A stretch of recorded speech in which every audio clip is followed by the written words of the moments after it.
Je veux dire, ne te prive pas d'adorer Dieu.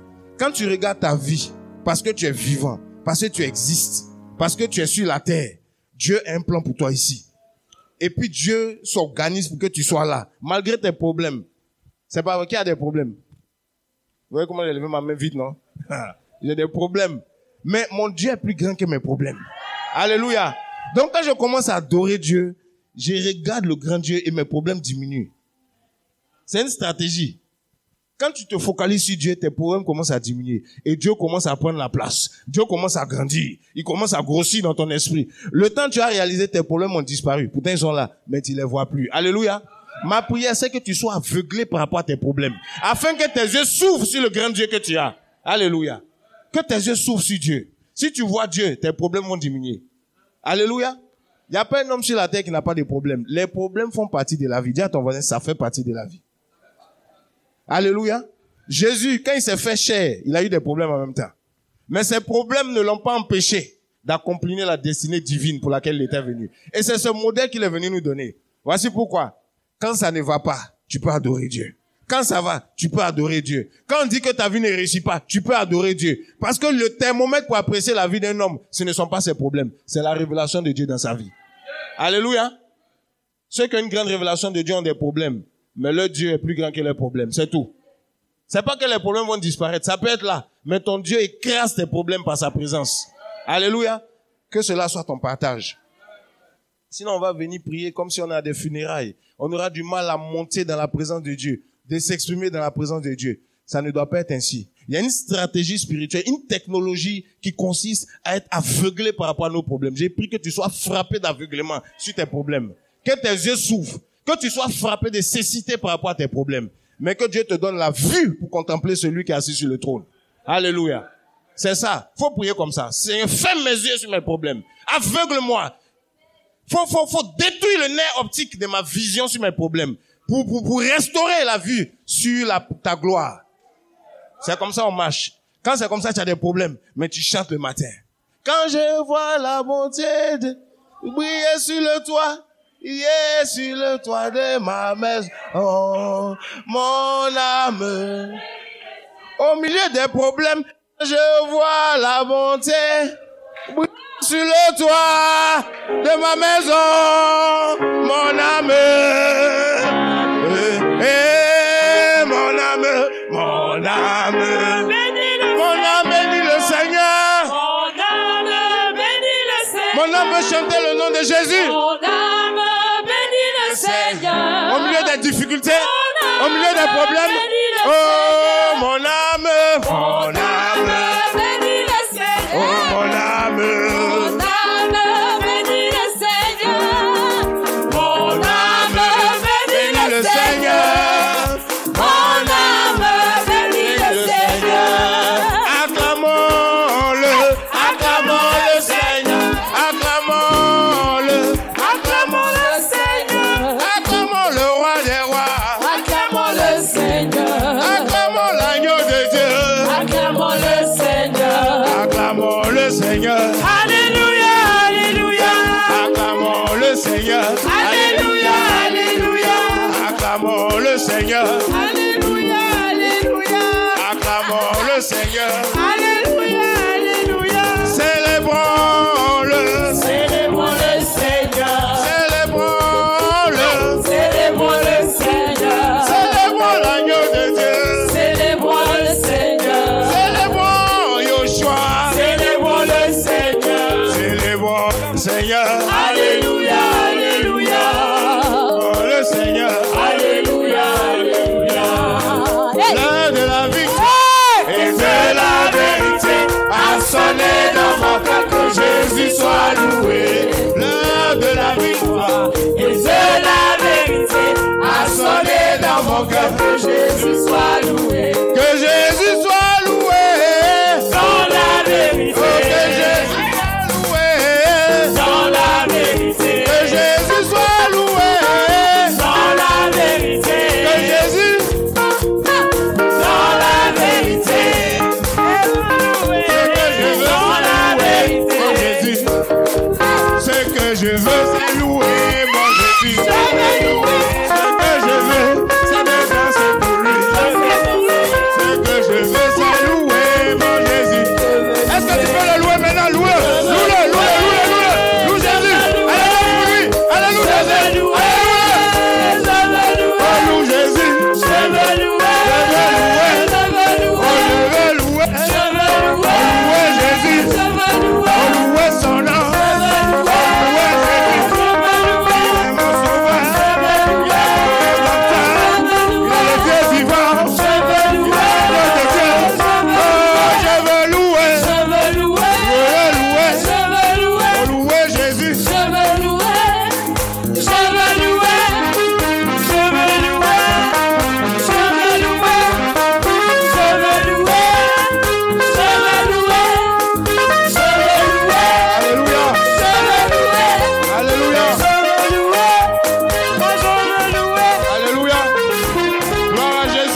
tu es là? Est-ce que tu es content? Est-ce que tu es heureux? Est-ce que tu peux acclamer le Seigneur? Alléluia. Vous savez, souvent quand on est en train de louer le Seigneur comme ça, il y a plein de miracles qui se produisent. Regarde, faut pas louer dans la chair, faut louer en esprit. Quand tu commences à louer Dieu, quand tu commences à célébrer, comme la Bible dit, David était un grand roi, il s'est levé pour danser. Quand tu célèbres Dieu, quand tu le loues, Dieu siège au milieu de la louange de son peuple. Je vais vous dire quelque chose, la louange n'est pas quelque chose à minimiser. Ça a autant d'impact spirituel que l'adoration par des chants doux là. Sans la véritable adoration, c'est pas le chant, c'est le cœur qui monte vers Dieu. Tu peux monter dans la présence de Dieu dans la louange. Est-ce que c'est ça? Mais c'est une montée dangereuse. Je te dis la vérité. Où tu perces comme ça, tu montes. Et puis on peut pas t'arrêter. Le diable peut pas t'arrêter. La distraction peut pas t'arrêter. Tes problèmes peuvent pas t'arrêter. C'est comme si tu tombes en transe. Tu es drogué dans la présence de Dieu. Tu es ivre de la présence de Dieu. Tu commences à danser. Tu commences à chanter. Quand on te dit, mais pourquoi tu chantes si tu t'arrêtes pas? C'est comme une fontaine qui est ouverte et de l'eau qui coule. Ça coule. Les chants montent. Les chants de réjouissance. Alléluia. Faut devenir comme ça. J'espère qu'au sortir de ce programme, tu seras ivre de la présence de Dieu. Tu seras dans ta voiture, tu seras à la maison et puis tu vas commencer à bouger quoi, à avoir des frissons, commencer à chanter. On dit mais qu'est-ce qu'il y a? Ça remplit, ça déborde. Alléluia, alléluia. Que le nom du Seigneur soit béni. Seigneur, nous te bénissons pour ta présence. Nous savons que tu es là. On te bénit pour tout ce que tu opères dans cette réunion que nous ne voyons pas avec nos yeux physiques. Tous les miracles que tu opères, que tu vas opérer pendant ces 3 jours. Seigneur, je te dis merci pour toutes les restaurations, les percées spirituelles, sociales, financières, dans le domaine de la sainteté de Dieu, de la crainte de Dieu, dans le domaine, Seigneur, de l'onction de Dieu, dans tous les domaines de nos vies, de l'intégrité du cœur que tu vas opérer. Seigneur, je te dis merci pour tout ça. Merci, Père, pour la parole qui va nourrir nos âmes et qui a déjà commencé à nourrir nos âmes ce soir. Seigneur, on te dit merci pour tout. On te rend grâce et nous voulons te glorifier pour tout ce qui va être fait. Seigneur, s'il y a des miracles que tu fais au milieu de nous, que la gloire te revienne. Seigneur, si des personnes ont leur vie changée ce soir, demain après-demain, que la gloire te revienne. Seigneur, merci pour ta parole de tout à l'heure au travers de ton serviteur, le pasteur Bouni. Que, Seigneur mon Dieu, cette parole qui a été apportée aussi puisse produire des racines, puisse produire des fruits pour la gloire de ton nom au nom de Jésus. Seigneur, je te dis merci pour tout. Que ces 3 jours de conférence soient bénis du début à la fin. Je renverse toute œuvre du diable à l'encontre, Seigneur, des plans que tu as réservés pour nous, des choses que tu as préservées pour nous. Que tous ceux qui rentrent, qui franchissent le seuil de cette salle, soient frappés de bénédictions au nom de Jésus. Soient touchés par ta grâce au nom de Jésus. Que ta faveur soit sur leur vie. Seigneur, merci pour tout ce que tu fais. Au nom de Jésus, que ta volonté soit faite. Amen. Amen. Alors, on est déjà avancé dans le temps, c'est ça? Donc, on va pas trop tarder. Aujourd'hui, c'est beaucoup plus une introduction. Par la grâce de Dieu, et je veux vous dire, mes frères, demain, après-demain, nous sommes ensemble. Si Dieu te fait la grâce d'être avec nous, fais l'effort de venir, s'il te plaît. Demain, nous aurons plus de temps pour développer plus de choses, pour donner aussi la place au Seigneur pour faire plus de choses. Amen. Et dimanche, pareillement, par la grâce de Dieu. Et aujourd'hui, on est déjà plus ou moins dans le vif du sujet. Comme le thème de cette conférence qui nous parle des derniers temps et de l'enlèvement de l'Église. Amen. Donc ce sont, si vous voulez, c'est ce thème-là que nous sommes en train d'aborder. Et aujourd'hui, en guise d'introduction, nous sommes déjà en train de parler des derniers temps. Tout à l'heure, le pasteur Charles a abordé ce point, par la grâce de Dieu. Il a touché quelques éléments. Je vais pas aller plus loin, je vais dire, pour faire un long développement, mais c'est juste une petite introduction aussi. Amen. Et puis, je pense qu'on va pas trop tarder. Amen. Je vais te dire quelque chose avant de prendre un passage. Le monde dans lequel nous vivons est un monde complexe. Amen. Dans le monde dans lequel nous vivons, il y a les choses visibles et il y a les choses invisibles. Les choses visibles sont minimes par rapport aux choses invisibles. Les choses invisibles sont plus grandes, plus profondes et sont plus réelles que les choses visibles. Et pendant ces 3 jours, si tu es là, essaie de ne pas te regarder aux choses visibles. Si possible, ferme les yeux. Nos yeux sont souvent une source de distraction. Souvent, nos oreilles sont sous des distractions. Les choses qui nous permettent d'être en contact avec le monde visible, souvent, sont sous des distractions. Il faut apprendre à aiguiser aussi ta sensibilité aux choses spirituelles. Amen. Et donc, sois connecté, prie pour que vraiment tu sois sensible aux choses invisibles. Certainement qu'il y a quelque chose que Dieu a prévu pour toi. C'est pas quelque chose qui va venir de manière visible. C'est quelque chose qui va venir de manière invisible. Parce que Dieu est invisible, Dieu est esprit, et c'est en esprit et en vérité que nous pouvons le toucher. Amen. Donc il faut être spirituel. Faut pas regarder aux gens, il fait chaud, il fait froid, il y a des ventilateurs, mon voisin, son habit ne me plaît pas, tout ça là, faut laisser ça. Alléluia. Faut focaliser sur le Dieu véritable. Amen. Et je suis sûr que tu ne sortiras pas bredouille de sa présence. Donc dès lors, toutes sortes de choses peuvent arriver. Alléluia. Et j'aime ça. Toutes sortes de choses que tu peux être là et puis ta température va changer, des choses bizarres vont commencer à t'arriver. Tout ça, ça fait partie de la situation. Amen. Donc, attends-toi des choses surnaturelles, des choses surprenantes. Amen. Et je vais prendre un passage dans le livre d'Hébreux, chapitre 1, verset 1. On est tout en train de parler des derniers temps. C'est une petite introduction pour donner un peu plus d'éléments. Ça parle un peu des temps de la fin, des derniers temps, s'il vous plaît.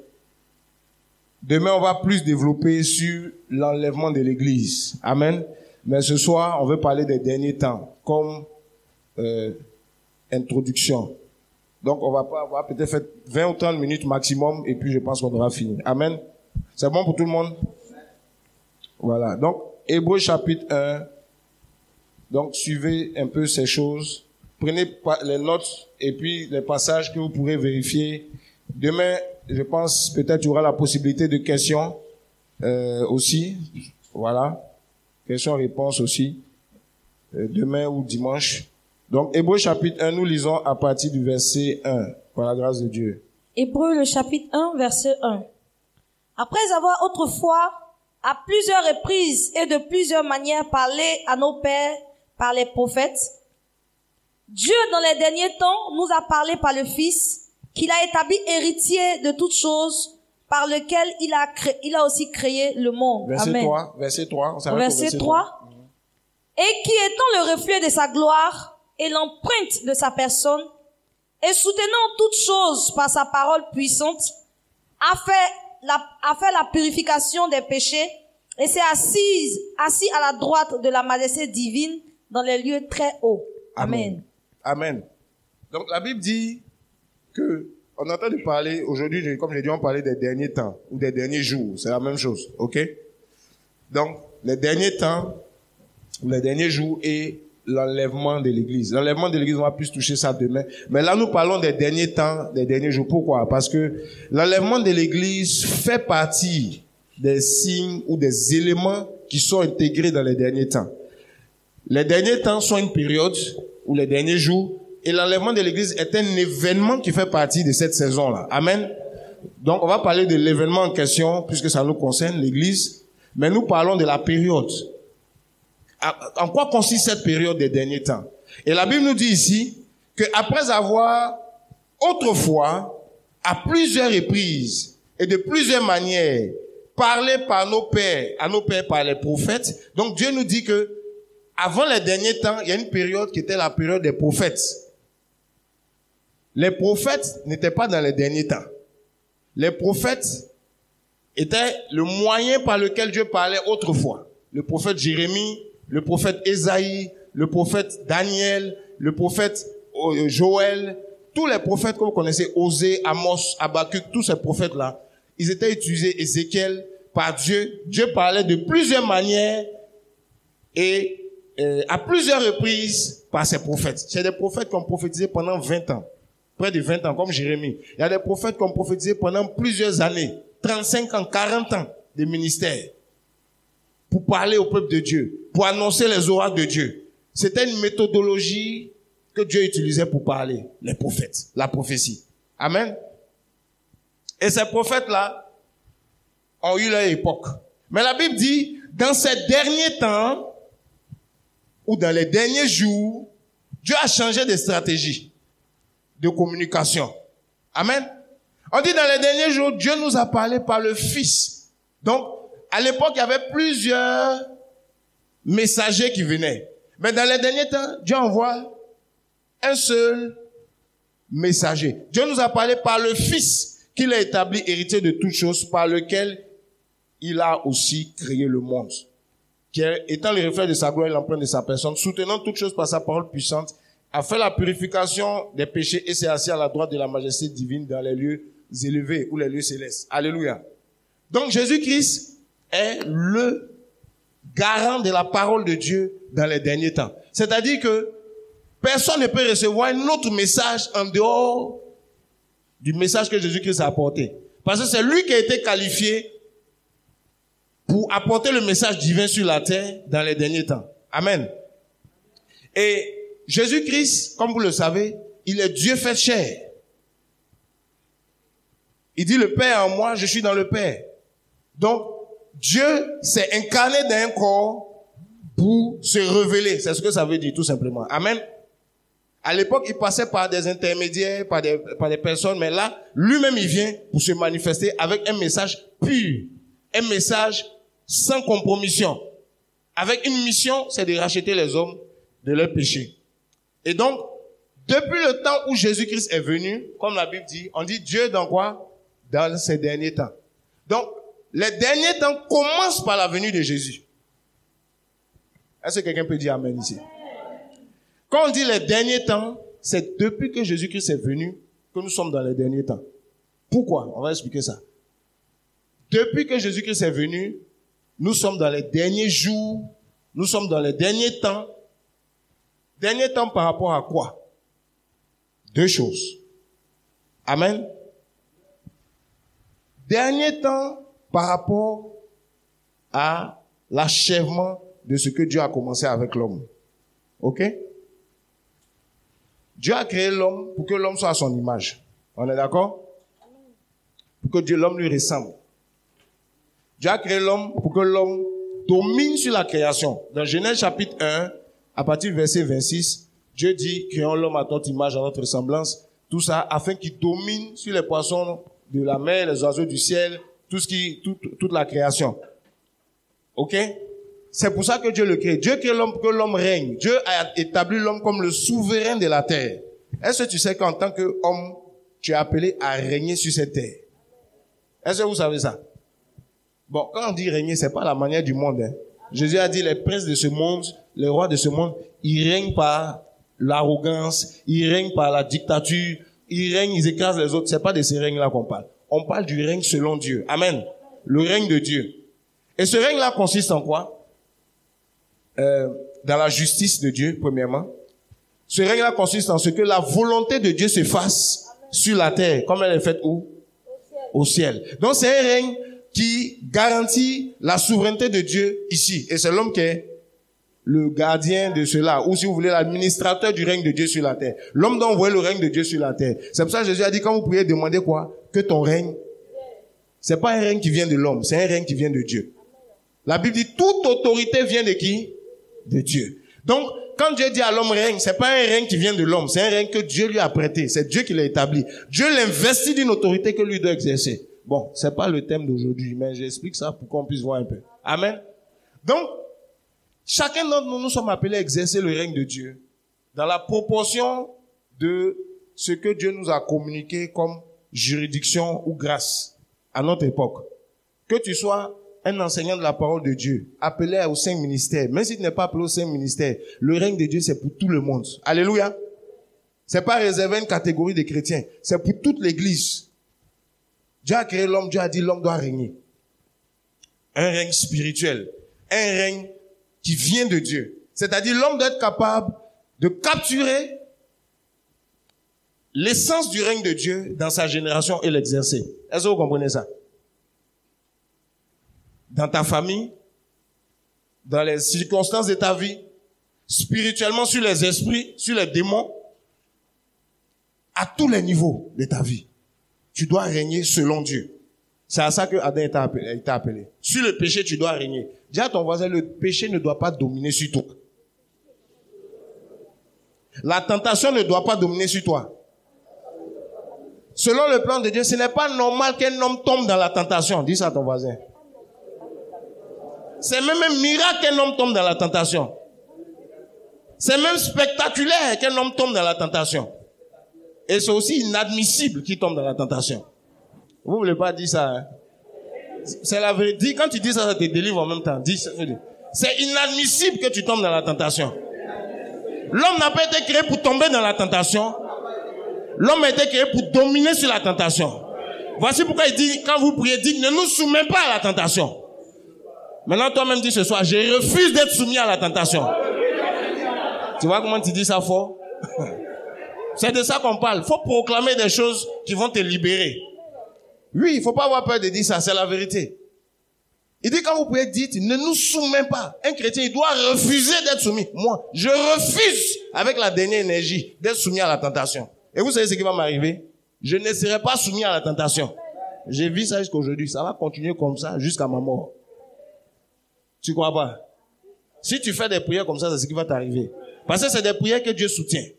Dieu n'a pas créé l'homme pour que l'homme soit soumis au péché.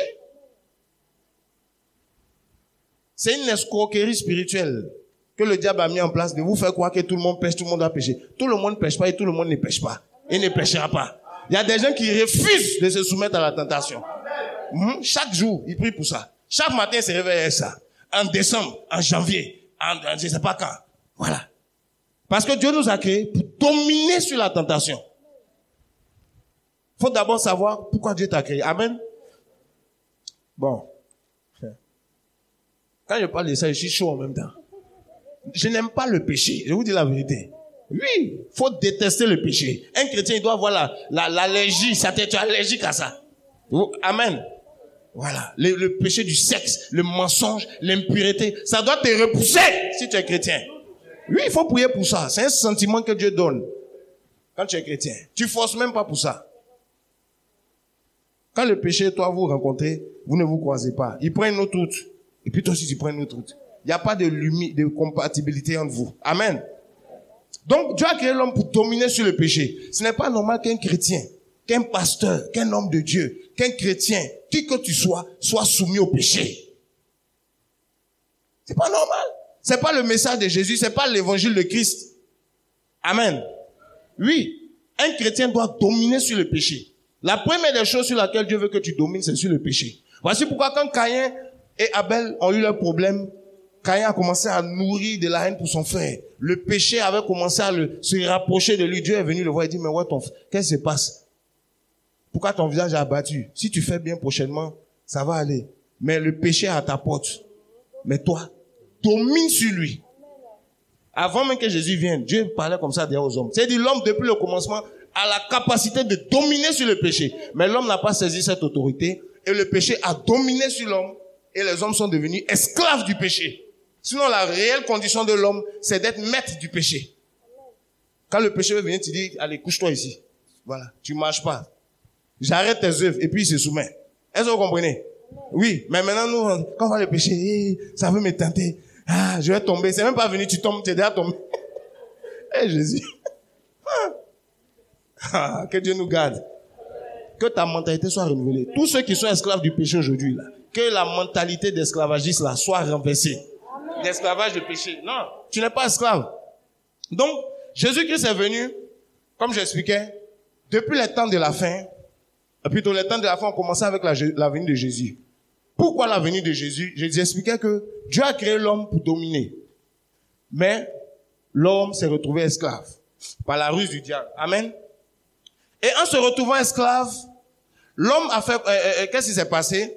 Le processus de la création a été interrompu. Dieu n'a pas créé l'homme pour que l'homme soit esclave. Dieu a créé l'homme pour que l'homme soit à son image. C'est pas vrai? Bon, si tu as l'image de Dieu, est-ce que Dieu est esclave? Tu peux pas être esclave. Donc, aussi longtemps que les hommes sont esclaves, ils sont pas à l'image de Dieu. Est-ce que quelqu'un m'entend? Aussi longtemps qu'un homme est esclave du péché, esclave de ce monde, soumis aux circonstances de la vie, et influencé par le monde visible et les ruses du diable, il n'est pas à l'image de Dieu. Être à l'image de Dieu, c'est pas avoir 2 yeux, des belles oreilles, une belle bouche, et puis tu es clair, ou bien tu es noir. C'est pas ça être à l'image de Dieu. Beaucoup de gens pensent qu'être à l'image de Dieu, c'est physique. Non, c'est du point de vue du statut spirituel. Alléluia. Ta carrure spirituelle doit être calquée sur celle de Dieu. Dieu est souverain. Cette souveraineté t'est transférée. Donc tu règnes par rapport à ton père. Tu domines par rapport à ton père, si tu es enfant de Dieu. Et les hommes ont perdu ça. Donc les hommes n'étaient plus à l'image de Dieu. Amen. Et donc, c'est une image corrompue que l'homme a prise, et cette image s'est propagée sur la terre. Les hommes sont nés pécheurs, tous sont pécheurs et sont privés de la gloire de Dieu. Maintenant, Jésus-Christ arrive pour achever ce qui a été interrompu. Pour terminer ce qui a été interrompu. La venue de Jésus-Christ, c'est pour restaurer l'image de Dieu chez l'homme qui avait été perdu. C'est pour ça que Jésus-Christ est l'image du Dieu invisible. Amen. Il est venu en tant que l'homme qui a l'autorité, qui manifeste l'autorité céleste sur la terre. Et il est venu pour nous contaminer avec ce virus-là.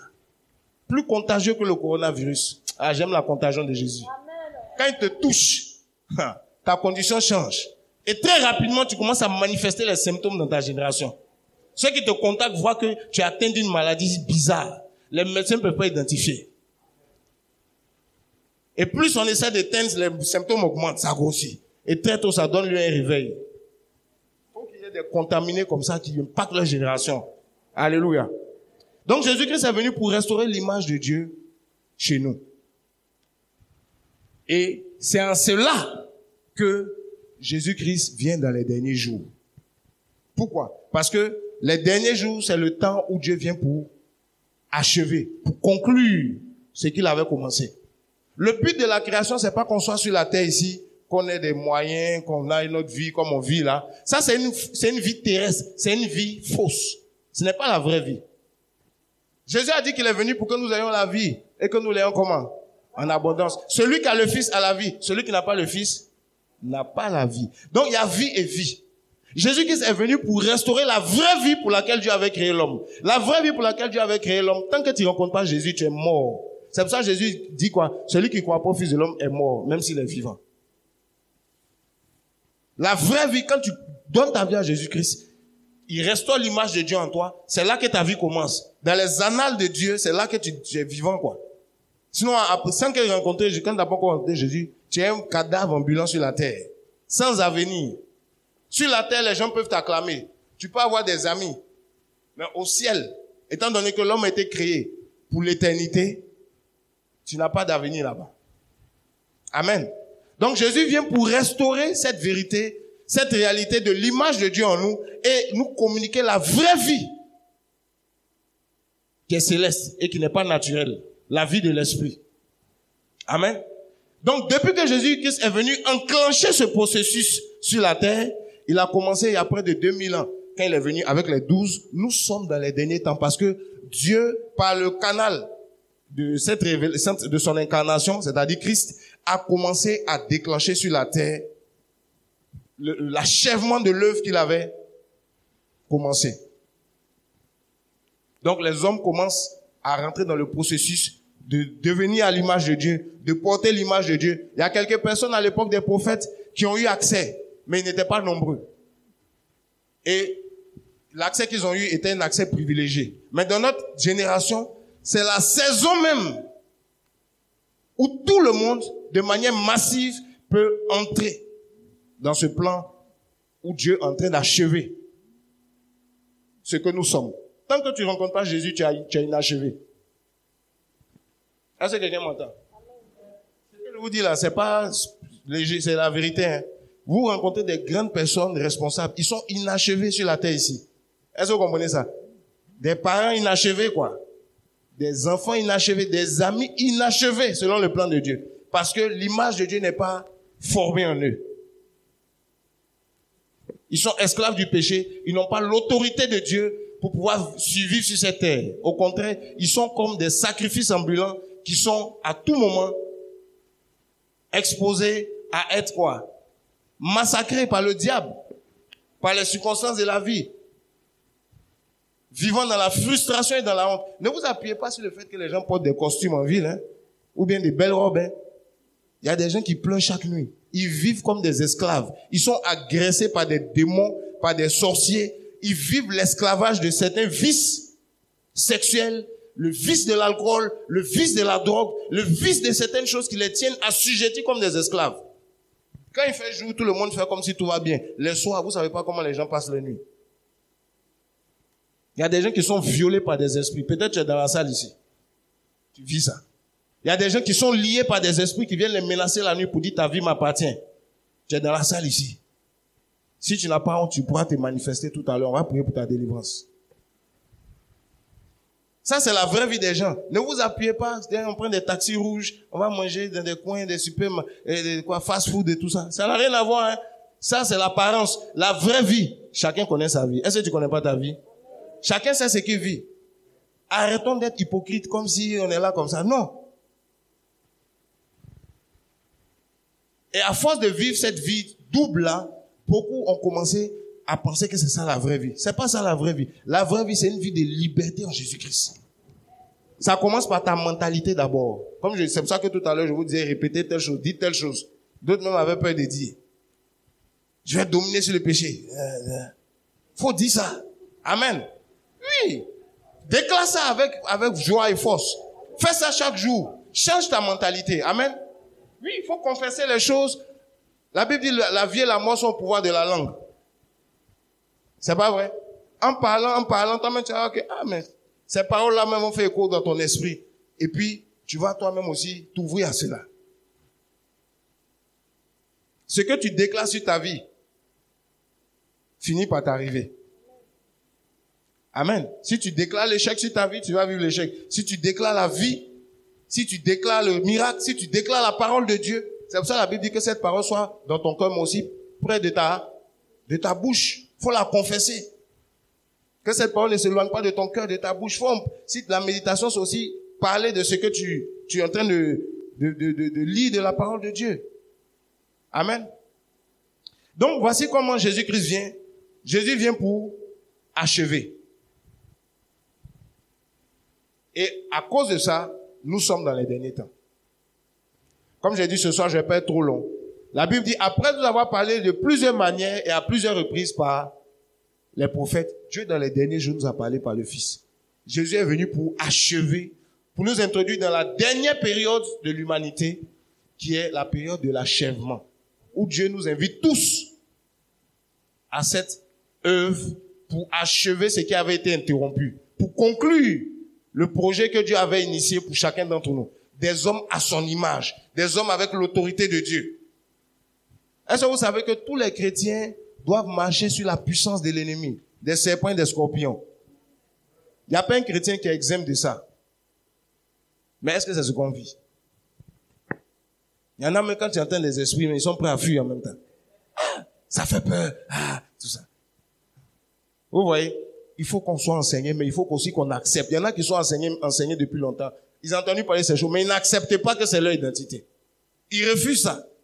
Non, ça c'est pas pour moi, c'est pour les autres là. Non, ça c'est pas ma grâce. Regardez, avoir la domination sur les esprits, ce n'est pas une question de grâce de quelqu'un. C'est l'identité du croyant. Quand Dieu a dit que l'homme domine là, il a dit non, que l'homme domine. Adam était seul, c'est le père de... Que l'homme, l'humanité, c'est l'homme. Tout homme doit dominer. Sur la tentation, sur le péché. Sur les œuvres du diable. Non seulement que tu domines toi-même, mais que tu dois aussi emmener le règne de Dieu en dehors de ta vie, chez d'autres personnes. Amen. Tu dois être un conquérant avec le règne de Dieu. C'est pour ça que Dieu a dit, allez dominer, assujettissez la terre. C'est-à-dire, il faut conquérir. Amen. Quand tu règnes, que ce règne est établi dans ta vie, toi-même, tu mets Satan en défaite, et puis tu vas maintenant même pour le combattre sur d'autres territoires, pour le chasser. Et tu emmènes le règne de Dieu. Est-ce que quelqu'un est là?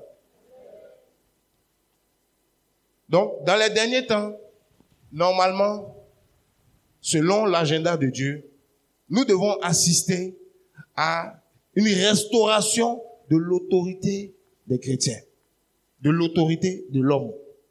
Parce que Jésus-Christ est venu pour faire quoi? Pour achever ce qui avait été interrompu. Amen. Et depuis qu'il est arrivé, il y a des hommes qui se laissent transformer, qui étaient faibles, esclaves du péché comme moi, par exemple. Et puis, Dieu les travaille. Et puis, à un moment donné, le péché, la tentation est vaincu. Et c'est un projet que Dieu veut réaliser avec nous tous.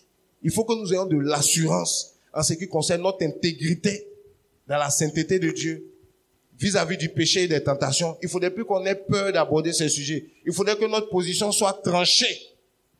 Quand on dit tu es jeune, jeune ne signifie pas que tu dois chuter. Jeune ne signifie pas que tu dois être corrompu. Quand on dit que tu es âgé, ça ne veut pas dire que tu dois être dans les commérages, dans les complaintes, et que les choses, les circonstances de ta vie doivent te dominer. Non. En Jésus-Christ, c'est nous qui devons dominer dessus. Amen. Donc, voici un peu ce que la Bible nous dit en ce qui concerne les derniers temps. Jésus-Christ est venu pour ouvrir cette saison. Et depuis la première venue de Jésus-Christ jusqu'à sa deuxième venue, c'est-à-dire son avènement, nous sommes dans la période de la fin des temps. Est-ce que vous voyez un peu? La période de la fin des temps, qui concerne la création, débute avec la première venue de Jésus-Christ et tout ce qui se passe, l'ère de l'Église. On est dans les temps de la fin, ou des derniers jours. Donc actuellement, là ça fait 2000 ans, on est dans les temps de la fin, jusqu'à ce que Jésus-Christ revienne. On est d'accord? Pour chercher l'Église premièrement, et aussi quand Jésus-Christ revient pour la guerre d'Armageddon. On est dans les temps de la fin. Amen. À partir de la guerre d'Armageddon, on parle de la fin du monde. Parce que là, Dieu va commencer à exercer sur son jugement sur la terre pour détruire la terre. On est d'accord? Là, on parle de la fin du monde. Là. Le monde prend fin. Le système mondial va s'effondrer. Le système politique, économique, social va tomber. Amen. La Bible dit, lorsque les hommes crieront paix et sûreté sur la terre, c'est alors qu'une ruine soudaine les surprendra, comme les douleurs surprennent une femme enceinte. Et ils n'y échapperont point. Amen. Donc, il y a une période où tout le système que nous voyons va tomber. Et dans Matthieu 24, verset 35, la Bible nous dit ceci, qu'on peut lire rapidement. Matthieu 24, verset 35. Si quelqu'un a trouvé, on finit dans quelques minutes. Hein. Matthieu 24, verset 35. Matthieu, le chapitre 24, verset 35 dit, « Le ciel et la terre passeront, mais mes paroles ne passeront point. » Ok. Amen. Le ciel et la terre passeront. Amen. Le ciel et la terre et tout ce qui renferme la terre passeront, mais mes paroles ne passeront pas. Donc dis-toi qu'il y a un temps où le ciel et la terre, où nous sommes là, ça va passer. Quand on parle de la fin du monde, c'est-à-dire que le monde dans lequel nous vivons va disparaître. Qui sait ça? Je vous dis la vérité. Oui. Quand vous lisez par exemple dans 2 Pierre, on nous dit que ce monde-là va se désintégrer, la terre sera consumée, comme par du feu. Et nous savons que à l'avènement du Seigneur, l'avènement visible, où la Bible dit ses pieds se poseront sur le mont des Oliviers, où il viendra faire la guerre au roi de la terre, il y aura une destruction massive. Et ça arrive. Voilà pourquoi, plus le monde évolue, malgré le développement, malgré les routes, malgré les technologies, vous allez voir que la paix sur la terre est quelque chose qui échappe à l'homme. L'homme n'arrive pas à obtenir la paix. Il y a l'Organisation mondiale de la paix, il y a le prix Nobel de la paix, mais il n'y a pas de paix. Tous les grands savants, les hommes les plus intelligents, ils font des réunions, des stratégies. Mais la paix, ils ne peuvent pas obtenir ça. Amen. Ils peuvent calculer la 4G, mais ils ne peuvent pas trouver la paix. Qui connaît la demeure de la paix? Si ce n'est le prince des paix. C'est lui celui qui donne la paix. Voilà pourquoi il a dit, je vous laisse ma paix, je vous donne ma paix. Pas comme le monde. La paix vient de Dieu. Il est le prince de paix. Si tu n'as pas Dieu dans ta vie, tu n'es pas en paix. Au milieu de tous ces cafouillages, il y a des gens qui sont en paix. Ils dorment à l'aise. Même quand il y a un tremblement de terre, il n'y a pas l'argent. Ils sont en paix quand même parce que Dieu leur a donné une paix que l'argent et le monde ne peut pas leur donner. Mais ceux qui n'ont pas Jésus, ils ont des milliards, ils se suicident. Ils ont l'argent, mais ils ne sont pas en paix. Parce que la paix véritable vient de Dieu. Et le monde dans lequel nous vivons est en train de se détruire. La guerre, les tensions. On ne sait même pas pourquoi. Regardez tout ce qui s'est passé en Côte d'Ivoire. Des gens ne se sont pas parlé jusqu'à... Les gens sont morts. Après, ils viennent se parler. Bon, ça vous dit quoi, ça? Ou bien c'est pas vrai? Ces gens étaient obligés de mourir. Si on pouvait se parler au début, bon, on faisait quoi alors? C'est ça. Quand on n'a pas la sagesse, on court derrière du vent. Et après, on est ridicule. Vous comprenez, non? C'est Dieu seul qui donne la paix. Donc, je disais que le monde va passer. La Bible dit quoi? La terre et le ciel et la terre passeront. Mais la parole de Dieu ne passera point. Amen. Donc, voici un peu aujourd'hui, c'est juste une introduction. Nous sommes dans une période où Dieu est en train d'achever. Et je veux te dire, pour ta vie, pour ma vie, ayant accepté Jésus-Christ, tu as été introduit dans une période où Dieu est en train de parfaire en toi le projet de sa création. Tu es une création de Dieu. Dieu est en train de parfaire en toi au travers de Christ. C'est pour ça que vous allez voir, la Bible dit que Dieu a donné, dans Éphésiens 4:11, les apôtres, les prophètes, les docteurs, les ministères de la parole, pour le perfectionnement des saints. C'est-à-dire, pour quoi? Le perfectionnement ici signifie quoi? Que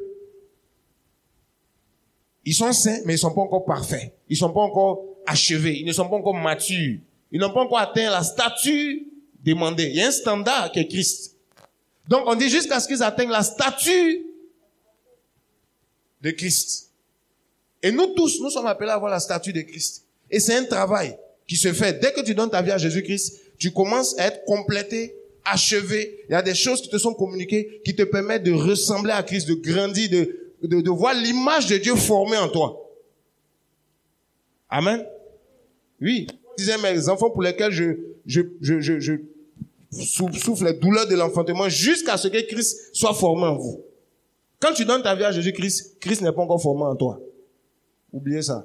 C'est ce que beaucoup de chrétiens pensent. Dès qu'ils reçoivent Jésus-Christ, on est en Jésus, donc on ressemble à Jésus. Tu ne ressembles pas à Jésus.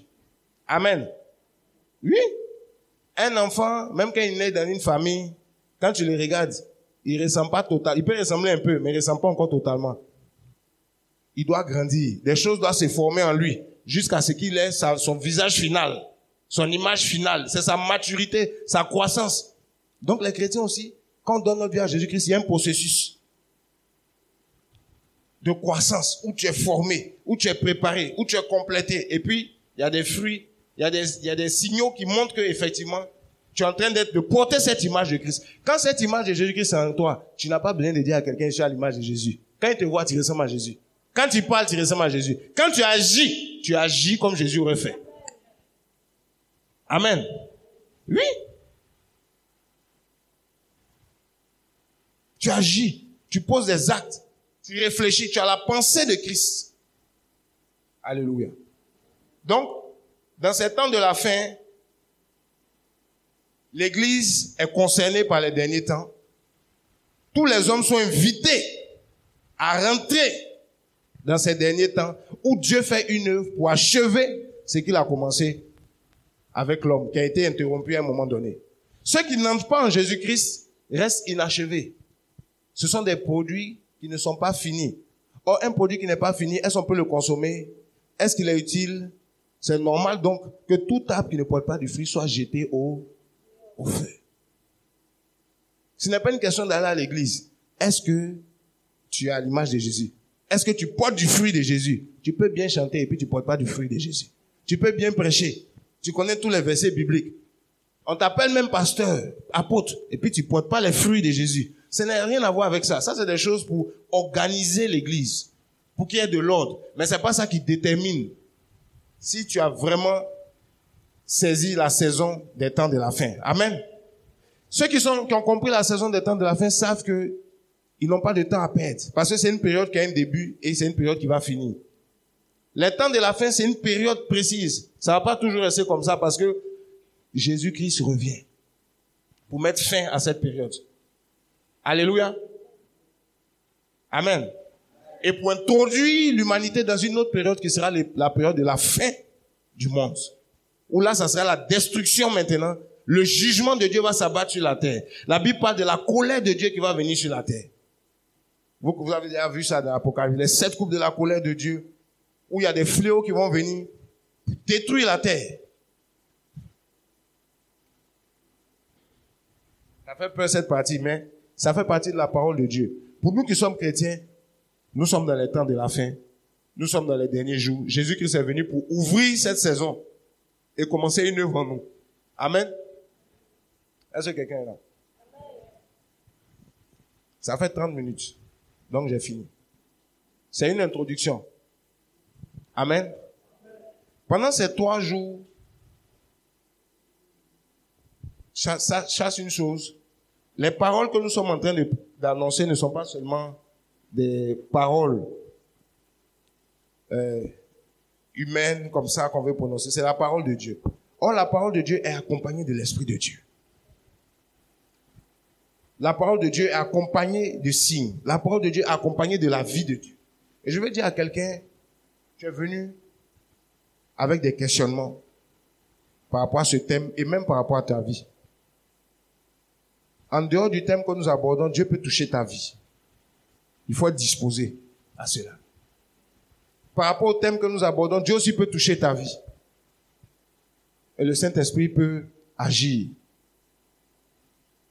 pour t'apporter des choses que tu n'avais pas, pour régler des choses qui n'allaient pas dans ta vie.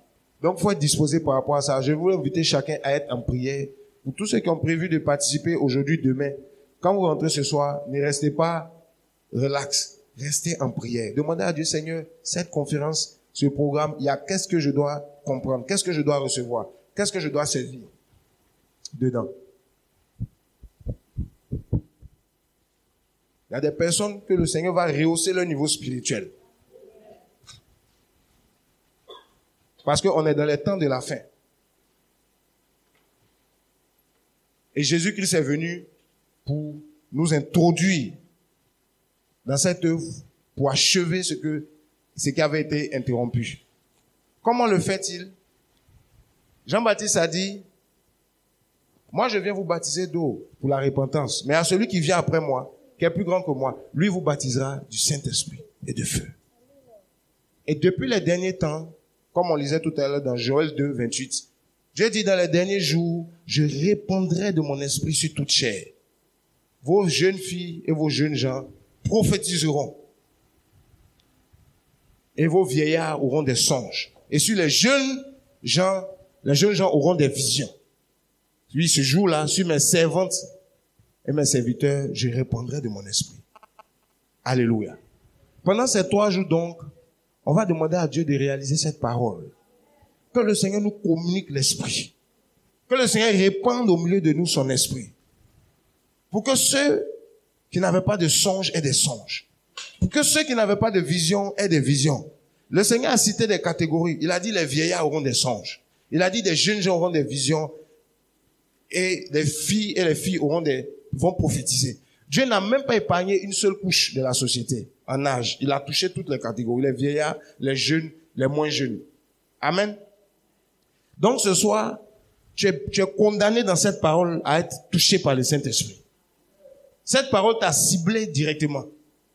Elle nous a ciblés dans une ère où Jésus-Christ est venu pour répandre le Saint-Esprit. Et je vous assure, chaque fois qu'on se retrouve comme ça au nom de Jésus-Christ, le Seigneur veut communiquer des choses. On va se lever, on va prier par la grâce de Dieu. Les temps de la fin, c'est une période de réveil spirituel.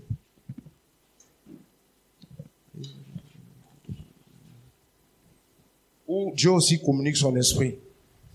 Où Dieu aussi visite son peuple.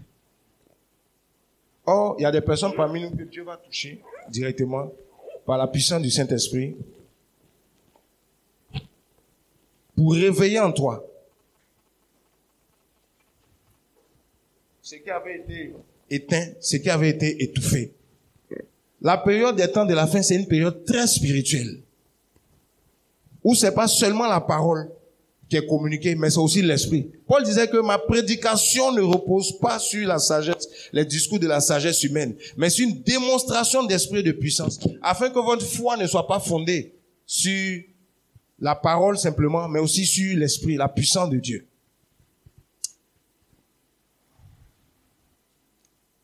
Tu vas prier par rapport à cette parole des temps dans lesquels nous sommes. C'est un temps où Dieu veut achever en toi, en moi, l'œuvre initiale de sa création. Il veut que nous soyons à son image, que nous manifestions son autorité. Et il veut aussi nous communiquer son esprit. C'est l'ère de l'effusion de l'esprit. Amen. Tu vas prier personnellement. Tu vas dire, Seigneur, selon que Dieu te conduit. Je dis ces mots, mais tu n'es pas obligé de répéter textuellement. Tu pries selon que Dieu te conduit. Mais c'est un sujet de prière que chacun doit embrasser personnellement. Seigneur, voici ma vie. Nous sommes dans les temps de la fin. Nous sommes dans les derniers jours. Seigneur, que l'autorité, l'image de Dieu en moi soit restaurée totalement. Que je puisse grandir dans l'image de Christ. Que je puisse manifester l'autorité, la victoire sur le péché, la tentation, les circonstances de ma vie. Que je ne sois plus esclave de certaines choses. Tu vas prier par rapport à ça. Tu vas te rebeller contre tout ce qui t'avait asservi. Prie le Seigneur. Tu sais ce qui t'a servi. Tu connais les choses devant lesquelles tu es faible. Devant lesquelles tu cherches à vraiment avoir le dessus, mais des fois tu as le dessous. Prie le Seigneur par rapport à ça. Et tu vas aussi demander au Seigneur de te remplir de son esprit. C'est les deux sujets que nous avons. Parce que ce n'est ni par la force, ce n'est ni par des discours devant l'adversité, devant les montagnes, mais c'est par l'Esprit de Dieu. Donc tu vas prier pour ces deux sujets. Au nom de Jésus, prie le Seigneur là où tu es. Élève la voix, prie. Ne regarde pas ton voisin, prie. Parle au Seigneur. Seigneur mon Dieu, nous voici devant toi. Seigneur Père, nous voulons nous approcher de toi. Par rapport à cette parole, qui dit que nous sommes dans les derniers temps. Seigneur, une saison où tu veux achever dans nos vies l'œuvre que tu as commencée depuis la création, mais qui a été interrompue par la chute. Seigneur, aujourd'hui nous sommes chrétiens. Seigneur, tu veux achever l'œuvre en nous au travers de Jésus-Christ. Seigneur mon Dieu, que ce que tu as commencé dans nos vies soit achevé. Seigneur mon Dieu, mon roi, de sorte qu'on ait la victoire sur le péché. Seigneur, la victoire sur les œuvres du diable. La victoire sur les œuvres des ténèbres. La victoire sur les œuvres, les circonstances de nos vies. Sur les choses qui nous tiennent à servir. Seigneur, au nom de Jésus, je me rebelle, Seigneur, contre tout ce qui, oh Seigneur, vient pour, Seigneur mon Dieu, asservir ma vie. Seigneur mon Dieu, je refuse l'influence des ténèbres dans ma vie. Au nom de Jésus-Christ de Nazareth. Et je prie, Père, afin que l'image de Christ en moi soit formée. Seigneur, je veux me disposer à cela. Et je refuse d'être asservi. Je refuse d'être assujetti. Au nom de Jésus, par quoi que ce soit. Mais je veux vivre l'autorité. Au nom de Jésus. L'autorité sur les œuvres des ténèbres. L'autorité sur la tentation. L'autorité sur le péché. L'autorité, Seigneur, sur les circonstances de ma vie qui me tenaient à servir. Au nom de Jésus. Seigneur, je prie par rapport à cela. Que la victoire que tu me donnes soit réelle. Que ce ne soit pas quelque chose qui vient du bout des lèvres. Mais je veux vivre cela. Je veux expérimenter cela. Seigneur, au nom puissant de Jésus-Christ. Ce que tu n'as pas encore accompli dans ma vie, Seigneur, j'aspire à cela aujourd'hui. Je ne veux pas me contenter de ce que je connais, mais je veux encore aller plus loin avec toi. Seigneur, que ta parole vienne en moi, Seigneur, prendre racine. Et que cette saison de ma vie, je puisse vraiment grandir dans ces temps de la fin. Seigneur, en tant que chrétien, en tant qu'enfant de Dieu, Seigneur, me voici, je me dispose à être rempli de ton esprit ce soir. Seigneur, afin que là où ma force ne peut pas, par ton esprit, j'ai la capacité d'y arriver. Là où, Seigneur, je suis limité, par ton esprit, j'arrive à triompher. Seigneur, me voici, remplis-moi. Oh Seigneur, remplis-moi d'assurance. Tu dis, c'est pas un esprit de timidité qu'on a reçu. Remplis-moi, Seigneur, de vie. Seigneur, je veux être rempli de ta présence. Oh Seigneur, pour surmonter les situations, oh Dieu, que je ne peux pas expliquer aux gens, les situations où des fois j'ai honte. Seigneur, parce que je vois ma faiblesse, je vois ma bassesse. Seigneur, au nom de Jésus, ce soir me voici devant toi. Oh Jésus, remplis-moi. Oh Jésus, nous voici devant toi. Oh Seigneur, touche-nous. Oh Seigneur, visite-nous. Au nom de Jésus. Au nom de Jésus. Au nom de Jésus. Au nom de Jésus. Oh Rabababa Karabasata. Au nom de Jésus. Reketatatata lobokoro sete. Rishayaba kesarabako totolabasit. Au nom de Jésus. Au nom de Jésus. Oh Seigneur, nous voici devant toi. On aspire à cette présence. On aspire à cette grâce. Seigneur, c'est de toi que nous avons besoin. Nous voulons vivre ces temps de la fin. Selon ton agenda divin. Nous voulons vivre ces derniers jours. Non pas comme des spectateurs, mais comme participants à ton programme. dans les choses que tu as prévues pour nous transformer, pour achever en nous ce que tu as commencé. Au nom de Jésus. Seigneur, nous ne voulons pas regarder au mouvement des masses. Nous ne voulons pas regarder au mouvement de la foule. Mais nous voulons regarder à cette relation que nous avons avec toi. Que ta volonté s'accomplisse. Que ta grâce se répande. Au nom de Jésus. Au nom de Jésus. Au nom de Jésus. Au nom de Jésus. Seigneur, je veux te dire merci pour mes bien-aimés qui sont là, les frères qui sont là, les sœurs qui sont là, tes enfants qui sont là, ton peuple que nous sommes. Seigneur, tu as dit que tu donneras des visions. Tu as dit que tu donneras des songes. Tu as dit que d'autres prophétiseront. Seigneur, toi-même tu as dit. Seigneur, sur tes serviteurs, sur tes servants, tu répondras ton esprit. Seigneur, au nom de Jésus-Christ, que tu nous remplisses, que tu nous touches ce soir. Seigneur, que tu nous restaures, que tu nous visites ce soir. Seigneur, que ta présence vienne dans la vie de quelqu'un ce soir.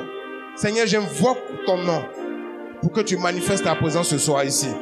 Au nom de Jésus. Au nom de Jésus. Le Seigneur a dit, dans les derniers temps, il répandra de son esprit. La seule chose avec laquelle on ne peut pas faire des excès, c'est avec l'esprit. On peut faire des excès de table, mais il n'y a jamais d'excès de l'esprit.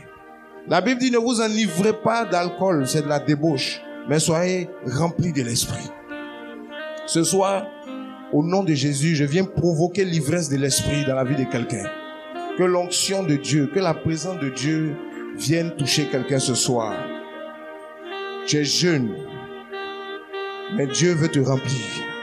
Dans ces derniers temps, tu es plus âgé, mais Dieu veut te remplir. Il dit, je répandrai de mon esprit sur des jeunes qui vont avoir des visions, des jeunes qui vont avoir des objectifs. Ils ne seront pas dispersés dans une génération de perversité, dans une génération de coupés décalés, d'une génération influencée par la mode. Ils auront des objectifs, des visions, des projets selon Dieu.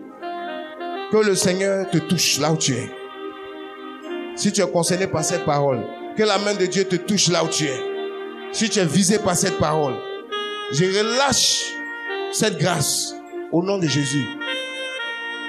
Tu te posais des questions, tu manquais de vision. Que la main de Dieu te touche. Que la main de Dieu te touche. Que la main de Dieu te saisisse. Et que le Seigneur te communique sa vision. Au nom de Jésus. Reçois cela. Commencez à suivre dans cette salle. L'Esprit de Dieu a commencé à se mouvoir dans cette salle. Pour toucher quelqu'un. Tu ne savais pas par où commencer dans ta vie. Je parle à quelqu'un. C'est comme si ta vie est un peu désordonnée. Tu ne sais pas où commencer. Dieu veut te donner une vision. Un objectif. Et pendant que je suis en train de parler, c'est comme si tu as vu une lueur, faible lueur. C'est comme tu vois un truc obscur et tu vois une lueur, comme une petite lumière qui se rapproche de toi. Et tu es en train de voir cette vision pendant que je parle. La main de Dieu te touche là où tu es. Là où tu es, la main de Dieu vient te toucher. Le Seigneur va de plus en plus te communiquer une vision pour ta vie. Il y a quelqu'un comme ça, il se dit, mais qu'est-ce que je dois faire? Je ne sais même pas qu'est-ce que je vais faire. Je ne sais pas par où commencer ma vie. Tu essaies des choses, tu arrêtes. Tu fais quelque chose. Ce soir, Dieu est en train de te communiquer un dépôt. Ce dépôt-là va t'emmener dans une vision. Socialement. Une vision par rapport à tes activités. Un objectif que tu vas suivre. Et Dieu lui-même marchera devant toi pour te conduire dans ce projet. Ce projet ne viendra pas de toi. Si d'autres personnes réussissent par leur intelligence, toi c'est par révélation que tu vas réussir. Si d'autres personnes marchent par leur intelligence humaine, Dieu va se révéler à toi. Je parle à quelqu'un. La main de Dieu te touche là où tu es. Reçois ça, reçois ça, reçois ça. C'est un dépôt de Dieu. C'est un dépôt de Dieu. C'est un dépôt de Dieu. Dieu est en train d'ouvrir tes yeux. Dieu est en train de toucher ta sensibilité visuelle. L'obscurité que tu voyais, tu ne verras plus cela. La lumière de Dieu sera sur ton chemin. Je parle à quelqu'un. Que cette saison de la vision s'active pour toi. Toi qui es concerné par cette parole, au nom de Jésus. Au nom de Jésus. Au nom de Jésus. Au nom de Jésus. Au nom de Jésus. Au nom de Jésus. Par la parole de Dieu, ton chemin sera éclairé.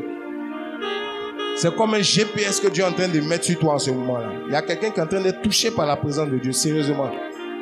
Tous ceux qui sont concernés par des visions, projets pour tes activités, projets pour ton travail, projets social, projets pour le mariage, que l'onction vienne sur toi maintenant au nom de Jésus. Que cette grâce-là vienne sur toi maintenant au nom de Jésus. Au nom de Jésus-Christ. Au nom de Jésus. Au nom de Jésus. Observe toi-même dans les temps qui vont suivre. Tu vas commencer à avoir une vision claire des choses. Organisée. C'est par l'Esprit de Dieu. C'est pas par l'intelligence. Toi-même, tu serais étonné. Tu n'as pas fait des études. Mais les choses vont commencer à être organisées. Planifiées. Ce soir, Dieu veut équiper des gens par l'Esprit de Dieu. Pour qu'ils aient des visions. Pour qu'ils aient des objectifs. Dans les temps de la fin, on ne marche pas au hasard. On marche avec précision. Et ce soir, il y a des gens que Dieu veut introduire dans sa précision. Au nom de Jésus-Christ. Par rapport à l'œuvre de Dieu, je parle à quelqu'un, tu hésitais beaucoup. Dieu t'a mis un fardeau du social pour aider les gens qui sont dans le besoin. Ce fardeau boule dans ton cœur, tu ne sais pas par où commencer. Quand que je te parle, Dieu est en train de te toucher. Et Dieu va dérouler ce projet-là. Tu vas le voir, mais comme tu vois quelqu'un avec tes yeux physiques, quoi. Ça sera clair devant toi. Dieu va le dérouler. Là, je vois, c'est comme un parchemin qu'on déroule devant toi. Avec un agenda précis. Avec plusieurs étapes. Dans le social, je parle à quelqu'un qui a un fardeau du social. Qui ne sait pas par où commencer. Le Seigneur, ce soir, te touche. Le Seigneur, ce soir, te touche. Surveillez-les, surveillez-les, surveillez-les. Le Seigneur, ce soir, te touche. Il dit qu'il va prendre les choses en compte. Et que cette vision, il va la rendre plus claire à tes yeux. Cependant, voici. Isole-toi dans la prière. Le Seigneur me dit de te dire, consacre-toi. Les choses qu'il veut te communiquer nécessitent de ta part que tu sois dans certaines dispositions spirituelles. Ce soir, Dieu confirme qu'il a mis effectivement cette vision en toi et qu'il va t'éclairer davantage dessus. Mais il veut que tu te mettes à part. C'est elle là-bas. Si elle peut venir ici, emmenez-la, s'il vous plaît. Si tu es concerné par cette parole, la main de Dieu, ceux qui sont concernés par l'œuvre sociale, que Dieu, la main de Dieu vient sur vous. La main de Dieu vient sur vous. La main de Dieu vient sur vous. Tu as vu des gens venir manger chez toi.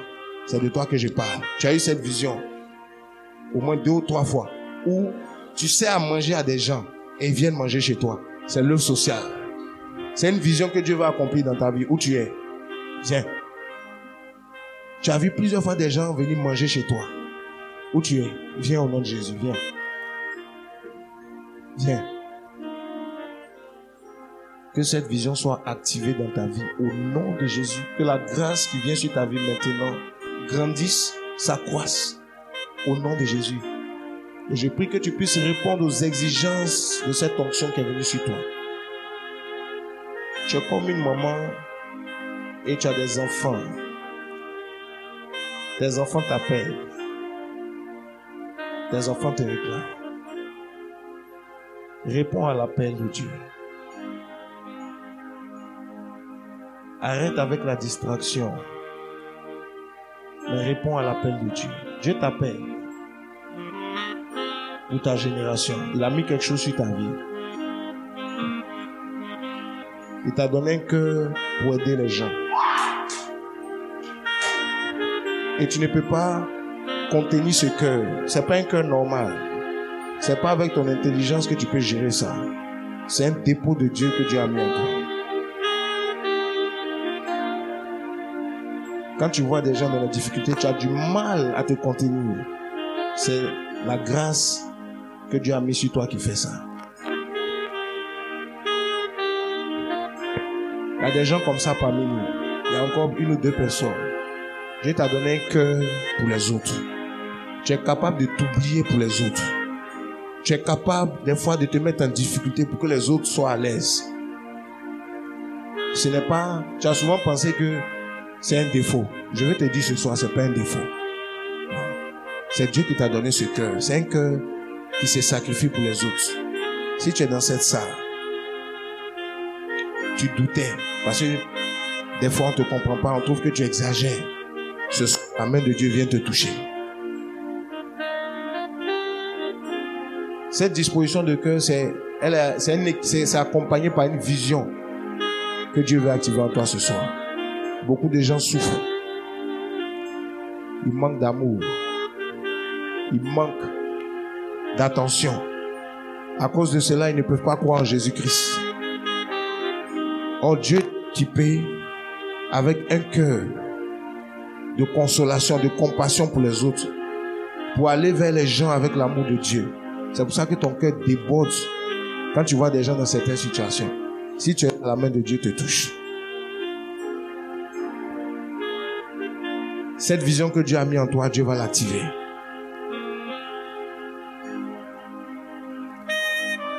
Alléluia. Alléluia. Si tu es là, la main de Dieu vient sur ta vie, vient te toucher.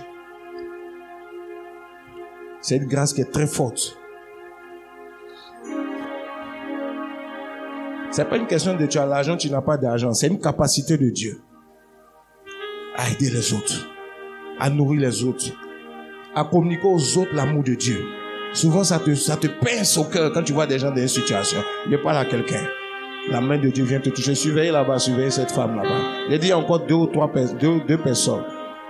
Envoyez-les, tous ceux qui sont concernés par cette parole. C'est pas quelque chose que tu peux cacher ou quoi. C'est pas moi. Moi, j'ai rien à voir avec. Mais Dieu te connaît. Il y a encore une personne qui va venir. Quand cette personne va venir, je vais prier maintenant pour cette personne. Tu es là, viens au nom de Jésus. La main de Dieu te cherche et te trouve. La main de Dieu te cherche et te trouve. Toi qui es concerné par cette parole. Par ce dépôt de la compassion pour aider les gens. La main de Dieu te cherche et te trouve. Surveillez-les, surveillez-les.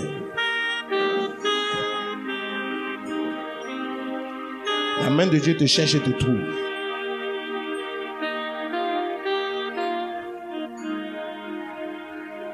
Ces personnes, s'il y en a d'autres, elles vont venir. Ne vous inquiétez pas, Longchamp est déjà libéré sur elles. Ça va les chercher, ça va les trouver. Ces personnes attaquées dans leurs finances par le diable. Ces personnes sont beaucoup attaquées par le diable dans leurs finances. Elles ont un cœur pour aider, mais c'est comme si leurs finances sont séchées. Et Satan combat les circonstances de leur vie d'une manière terrible pour casser en elles cette vision-là. Mais ce soir, Dieu veut opérer une restauration dans vos vies. Voilà comment l'Esprit de Dieu vous a saisi, vous a touché. Et pour confirmer en vous cette vision, pour confirmer en vous cette grâce, pour restaurer en vous ce fardeau pour les autres. Au nom de Jésus-Christ, je prie que tout ce qui était blocage, que tout ce qui était sécheresse dans vos activités, je mets fin à cela maintenant. Je proclame la chute des œuvres des ténèbres. Que tout plan, tout projet contre vos finances soit anéanti, brisé dans le nom de Jésus-Christ. Je déclare cela, je proclame cela dans votre vie. Que vos activités prospèrent pour l'avancement du royaume. Et que vos projets, les visions que Dieu vous a données, puissent prospérer, puissent germer, puissent croître jusqu'à voir le jour, jusqu'à porter du fruit. Et que ce fruit bénéficie pour votre génération, pour les nombreuses personnes que Dieu veut toucher au travers de votre canal. au nom puissant de Jésus. Que Dieu vous préserve dans l'humilité, dans la simplicité de cœur. Au nom de Jésus-Christ, je scelle cette parole dans ta vie au nom de Jésus. Je scelle cette parole dans ta vie au nom de Jésus-Christ. Je scelle cette parole dans ta vie au nom de Jésus-Christ. Au nom de Jésus.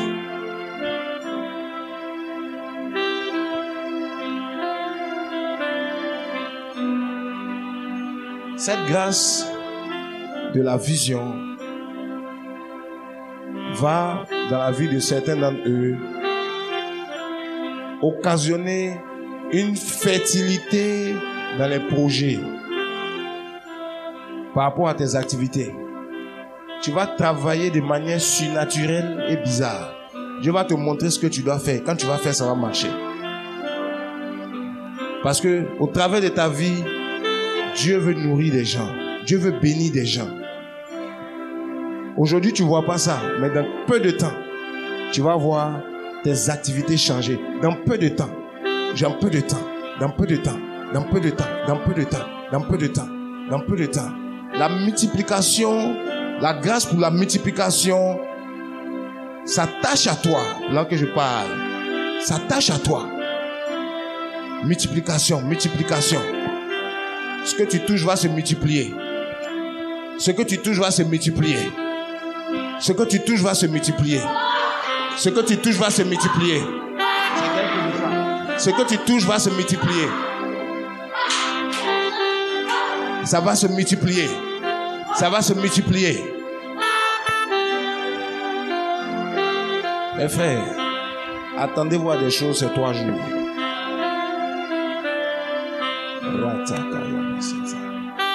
Il y a des gens que le Seigneur va remplir d'onction, de grâce. Il y a des gens que Dieu va remplir de feu pour te propulser de l'avant. S'il y a quelque temps tu avais reçu du feu, tu vas recevoir un feu plus grand encore.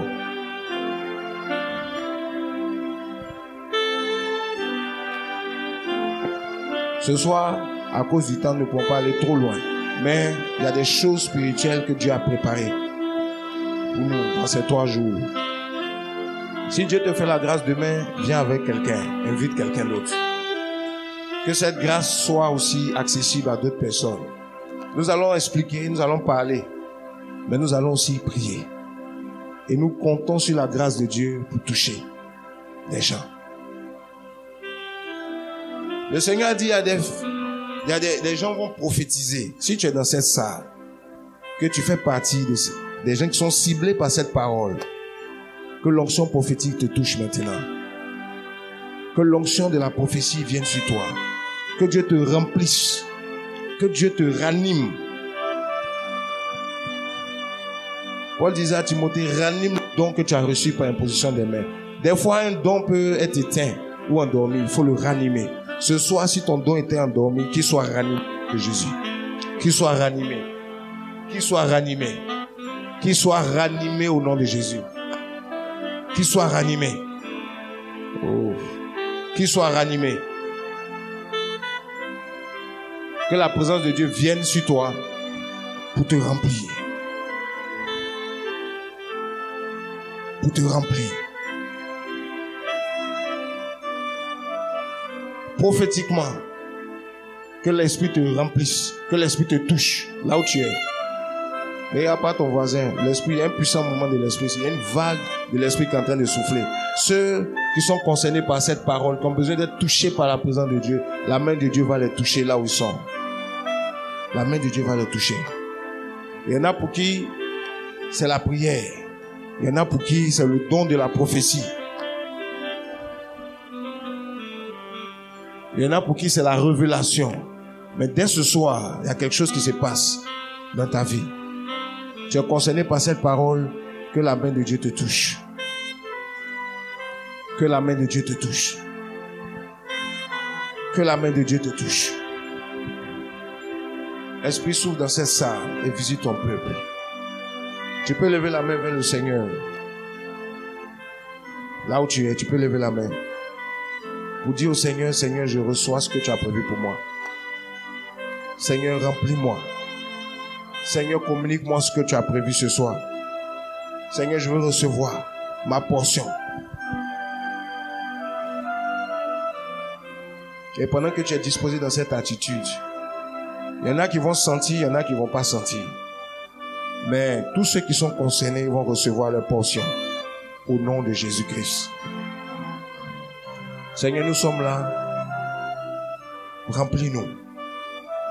Remplis-nous de ton feu. Comme tu as dit dans les derniers temps, tu répandras de ton esprit. Seigneur, pendant ces 3 jours, nous sommes au pied de ta montagne, devant ton trône. Nous voulons être impactés. Que les choses qui nous sont impossibles par la chair, que ton esprit vienne nous les communiquer. Que ton esprit vienne nous impacter au nom de Jésus. Au nom de Jésus. Au nom de Jésus. Au nom de Jésus. Au nom de Jésus. Reçois au nom de Jésus. Reçois. Reçois. Reçois. Reçois. Reçois. Reçois.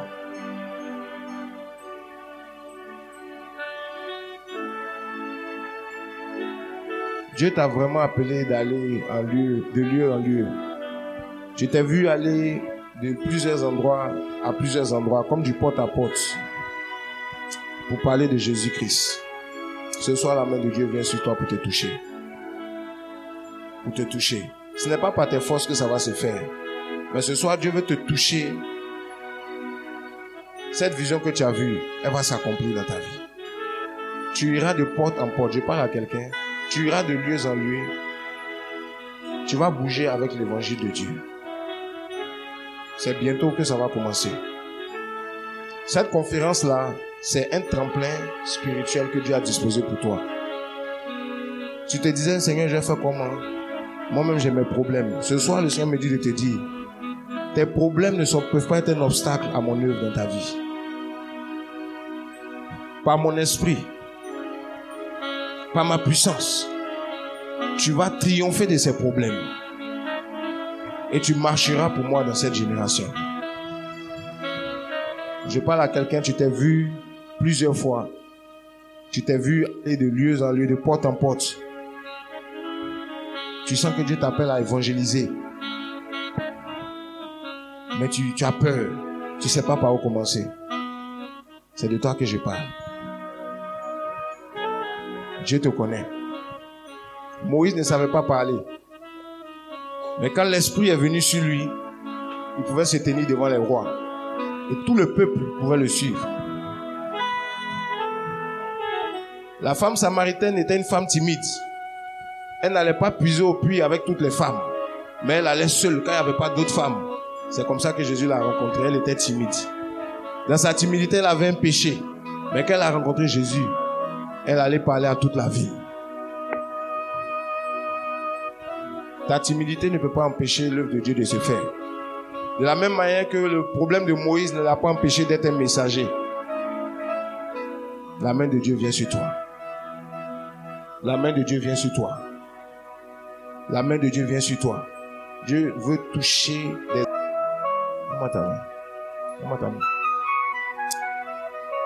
Seigneur, je veux te dire merci pour cette femme. Merci pour la grâce que tu mets sur sa vie.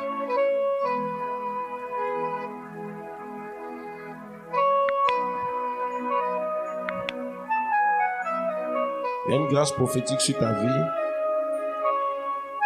Et ce soir, tu es venu ici pour être impacté.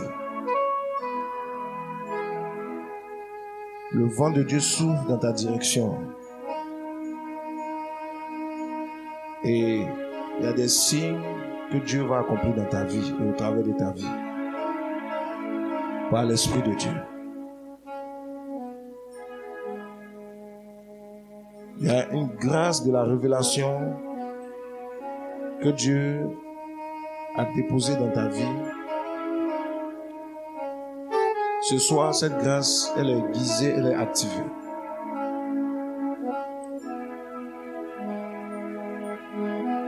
La prophétie dans ta vie, c'est quelque chose que Dieu a établi, une chose avec laquelle tu dois marcher. Il ne faut pas négliger le don de prophétie que Dieu t'a donné. Il y a des portes qui vont s'ouvrir dans ta vie parce que tu fais ce que Dieu te demande.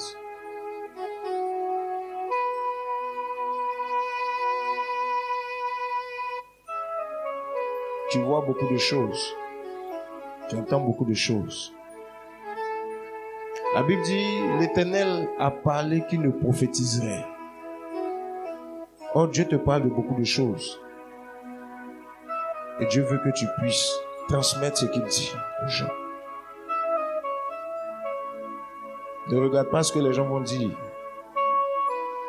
Mais regarde à ce que Dieu t'a confié quelque chose. Et que cela, c'est pour sa gloire.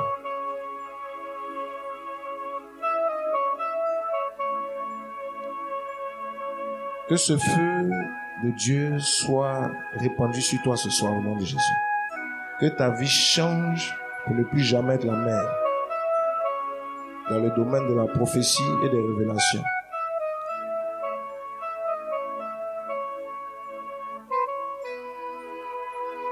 Reçois le feu de Dieu ce soir. Reçois le feu de Dieu. Reçois ce feu. Reçois ce feu ce soir. Au nom de Jésus.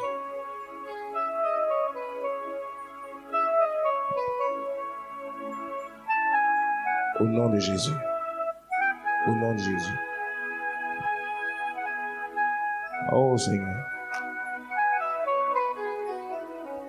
Dans les derniers temps, je répandrai de mon esprit sur toute chair.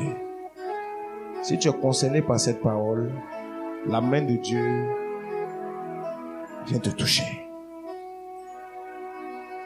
Vous savez, c'est pas une agitation. Dans ce cadre-là, il y a des gens qui sont sérieusement touchés. Il y en a qui sont assis, ils ne peuvent pas s'élever. Parce que la main de Dieu les a touchés.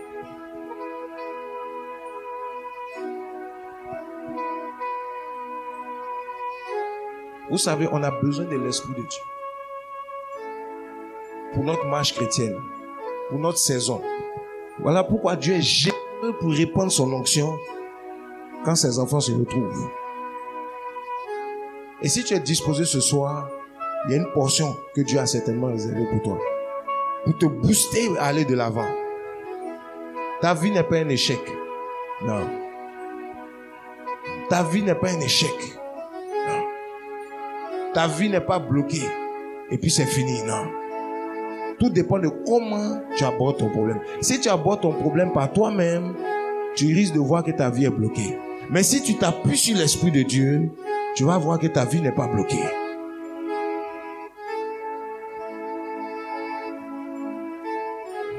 L'Esprit de Dieu veut toucher des gens ce soir.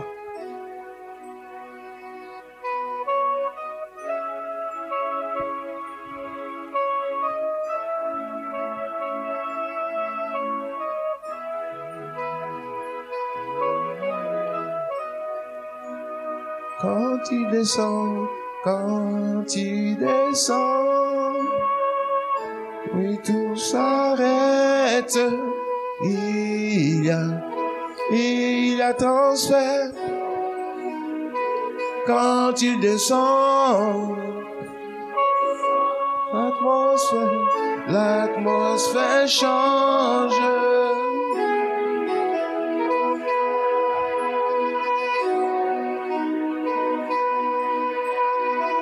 Reçois ta part ce soir, au nom de Jésus. Reçois ta portion ce soir. Que le vent de Dieu souffle sur ta vie ce soir.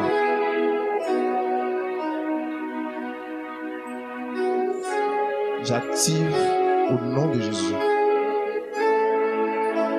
la grâce qui est sur ta vie. Reçois ça, reçois ça, reçois ça, reçois ça. Reçois. Reçois. Reçois, reçois, reçois ça. Reçois ça. Que ta vie soit changée. Que ta vie soit changée. Que la faveur de Dieu vienne sur toi. Qu'elle affecte ta vie. Qu'elle affecte les circonstances de ta vie. Qu'elle affecte les challenges de ta vie. Va pour réussir. Va pour progresser. Et que ta vie soit un témoignage de la gloire de Dieu.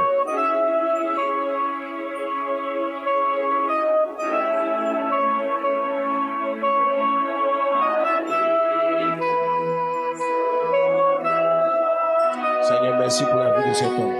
Il y a une grâce de Dieu sur ta vie. Il y a une grâce de Dieu sur ta vie. Une faveur de Dieu sur ta vie.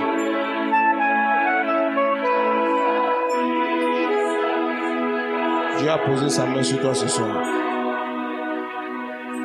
Il y a quelque chose sur ta vie, mon frère. Il y a quelque chose sur ta vie.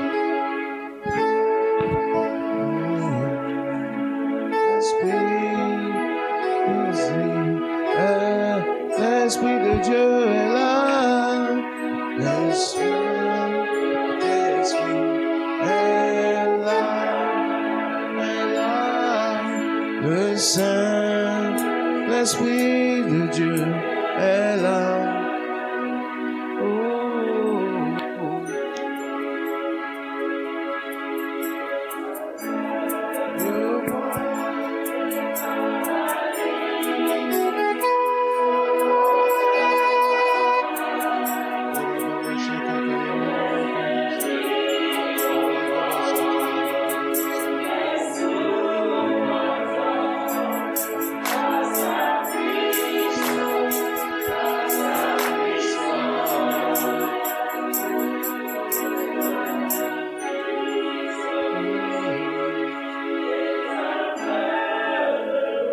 Oh Dieu, tu es merveilleux. Seigneur, je te dis merci pour la vie de cette femme. C'est une saison de réveil spirituel que Dieu a disposé pour ta vie. Et ce soir, Dieu veut te toucher. Dieu veut te remplir. Ton chemin est long. Le Seigneur me dit de te dire, tu as besoin de force. Tu as besoin de capacité. Tu vas vivre des combats, des oppositions. Mais la main de Dieu sera avec toi. La main de Dieu sera avec toi pour te fortifier. Il y a des choses qui vont venir dans ta vie comme pour te bloquer, pour te ralentir. Mais la force de Dieu est avec toi. Tu n'as pas à craindre. Tu vas triompher. Tu vas vaincre. Et l'onction de Dieu est sur ta vie. Tu es dans une saison où Dieu veut te remplir. Chaque fois que tu vas te retrouver dans une situation de prière, le Seigneur veut te remplir. Le Seigneur veut t'équiper. En prévision de ce qui vient.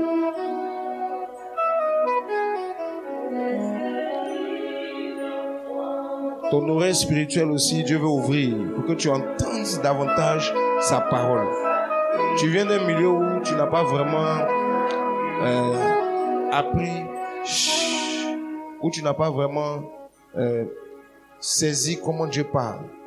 Mais ces derniers temps, Dieu te plonge dans la sphère de l'esprit pour ouvrir tes oreilles, pour ouvrir tes sens spirituels, pour être à l'écoute de sa parole. Dieu va te parler avec précision sur ta famille, sur ta vie. Il va te donner des orientations. Et il me dit de te dire qu'il est avec toi. Les combats que tu vis, tu n'es pas seul.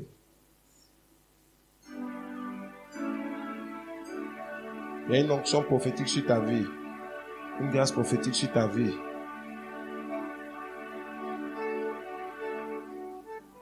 Au travers de laquelle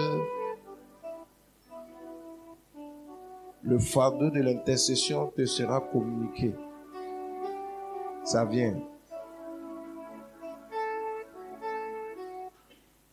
Et Dieu te donne la sensibilité de beaucoup prier pour les autres, plus que pour toi-même. C'est ça. La main de Dieu est avec toi. Tout ce qui va venir là. Si tu t'appuies sur lui, si tu t'appuies sur son onction, sa grâce, son esprit qui est en toi, il va te parler, il va te guider. Ne panique pas devant ces choses. Il y a un temps pour être combattu, pour être éprouvé, mais c'est un temps de qualification. C'est pas une malédiction, c'est une qualification. C'est un temps où Dieu veut t'emmener en eau profonde avec lui.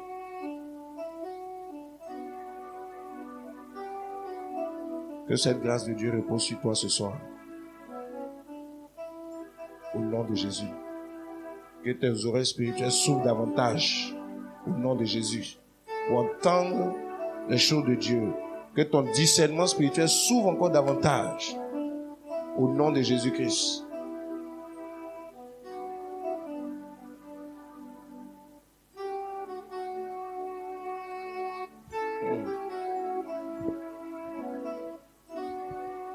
Alléluia.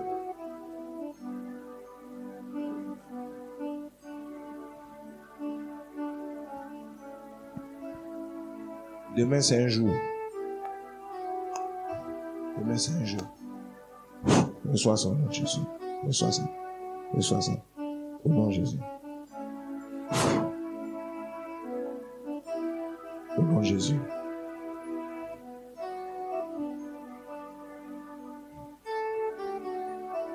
Il y a des gens, ils vont partir à la maison dans l'onction de Dieu. Tu vas dormir avec ça, tu vas te réveiller demain. Tu vas te réveiller demain dedans. C'est pour t'encourager, c'est pour que tu ailles de l'avant. Plusieurs vivent des situations difficiles spirituellement. Dans ces 3 jours-là, fais l'effort d'être là. Demain, nous aurons plus de temps. Ce soir, nous devons arrêter parce que le temps aussi nous est compté par rapport à cette salle. Mais dis-toi une chose, Dieu ne t'a pas oublié. Ces paroles que tu as reçues aujourd'hui, laisse-les te travailler. Va prier avec ces paroles. Cette grâce que tu as reçue aujourd'hui, va prier avec. Quand tu rentres ce soir, reste en prière. Ce que tu as reçu, va prier. Dis, Seigneur, je veux garder ce que j'ai reçu. Je veux conserver ce que j'ai reçu. Bien. Maman. Ça va? Dieu t'aime vraiment. Tu sais, ce que Dieu a commencé dans ta vie, il va achever. Ce que Dieu t'a dit qu'il va faire avec toi, il va faire. Il ne faut pas te décourager. Il ne faut pas te décourager.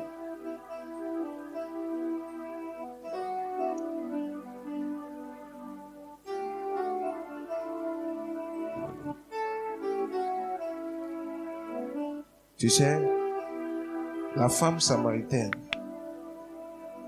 te ressemble. C'était une femme qui était appelée par Dieu pour parler à toute la ville, par son témoignage, pour amener d'autres à Jésus-Christ. Mais à cause de son problème, elle n'arrivait pas à voir ça. Et elle était triste. Son cœur était attristé. Et ton cœur est attristé. C'est ce que Dieu m'a montré tout à l'heure. Mais Dieu veut changer les larmes en cris de joie dans ta vie. Et ce soir, tu es venu ici avec un cœur lourd.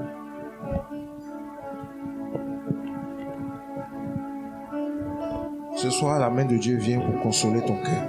Je ne sais pas quel problème tu traverses, mais je vois simplement que il y a une huile de joie que Dieu est en train de déverser sur toi. Ce qui t'attriste aujourd'hui, pendant que cette huile est en train d'être déversée sur toi, cette tristesse est en train de partir. Il y a une guérison de ton cœur que Dieu est en train d'opérer ce soir. Et toi-même, tu vas le sentir ça. Tu vas ressentir ça.